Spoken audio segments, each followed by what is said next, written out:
morning. Good morning. Welcome back into the show. Okay, we've got quite the gang here with us this morning. Yeah, you do. Alex, Danielle, Eddie, and John. Very good. All from Toastmasters of the Allegheny Mountains. Yes, yes. All right, welcome to the show, you guys. Okay, Danielle, we've been chatting back and forth. I had no idea that this region had a Toastmasters organization, and I'm very new to the concept. I was kind of blown away about how this all got started, but you guys have been around for a while. Yeah, we've been around since 2011, and Alex will take that in a minute, but Toastmasters is actually a really cool speaking club.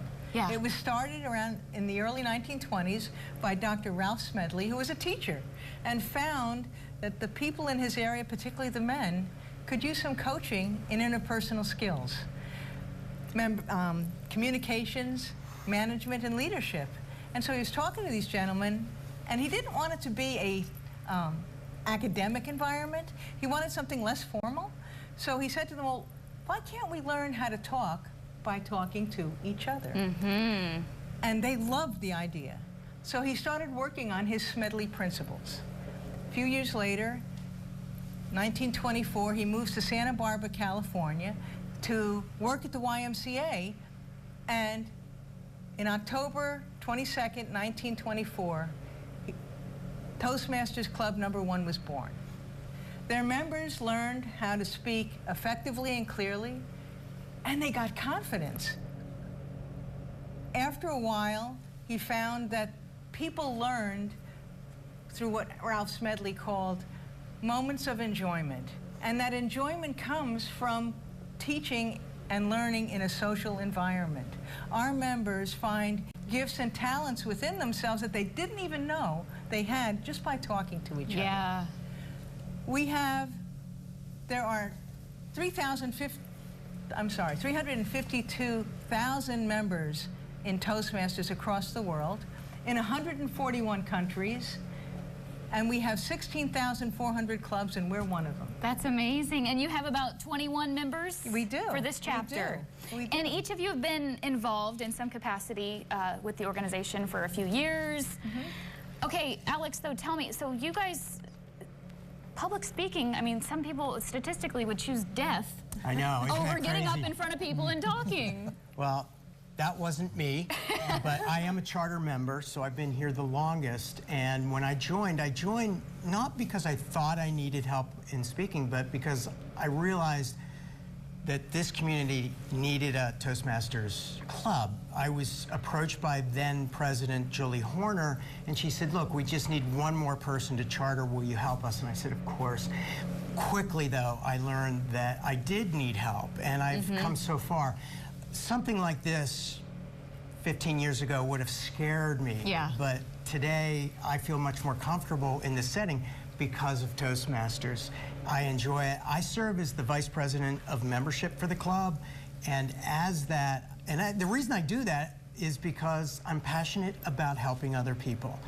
And given the statistic that you just cited that people would rather die than speak, that shouldn't be. Right. So if you're out there, we're here really, #1, we just celebrated 100 years. Amazing. That's crazy, but also we're having a showcase on November 7th. So if you're one of those people that would rather die than speak, please come and enjoy the evening with us. Yeah, well, and this could help people in a multitude of opportunities. It's not just public speaking. If you want to prepare for an interview or interviews, yes. things like that. Absolutely. It has so many different elements. One thing that I often teach in my business is time management. And we time every speech, we time every evaluation. The best thing about Toastmasters is table topics. I know we weren't to get into the details, but table topics is coming up, speaking for 1.5 to 2.5 minutes, no more, no less, and you're speaking on something you don't know the question before you get up there. So that helps people in interviews. Thinking on your feet. Thinking on your feet. Yeah. Yes, and sounding coherent.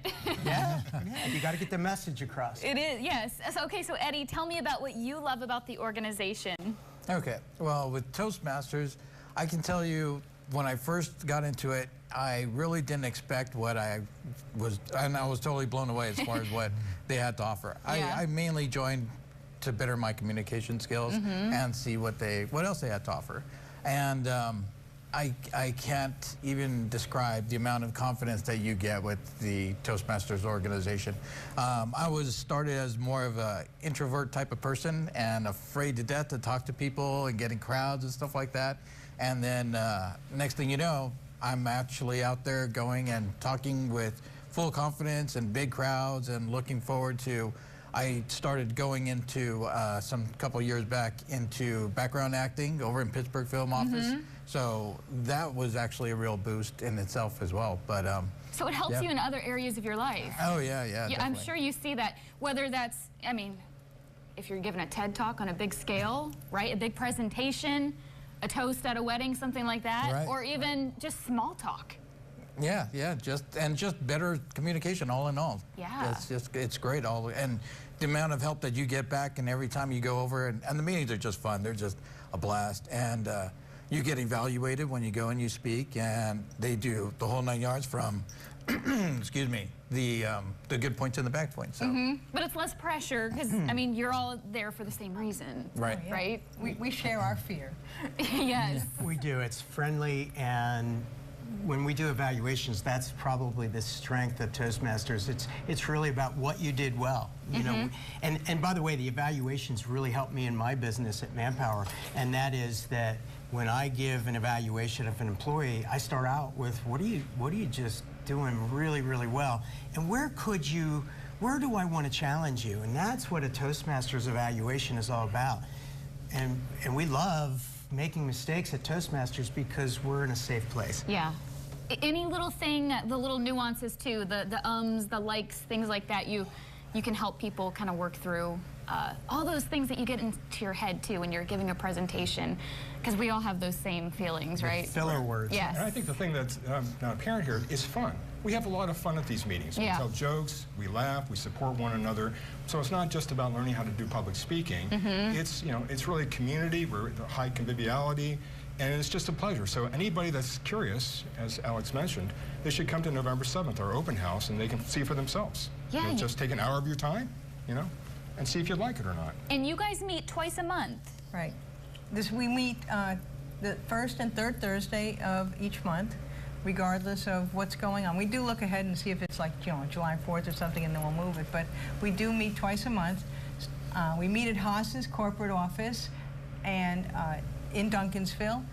And our meetings start precisely at 6 o'clock and we try to end them around 7:15.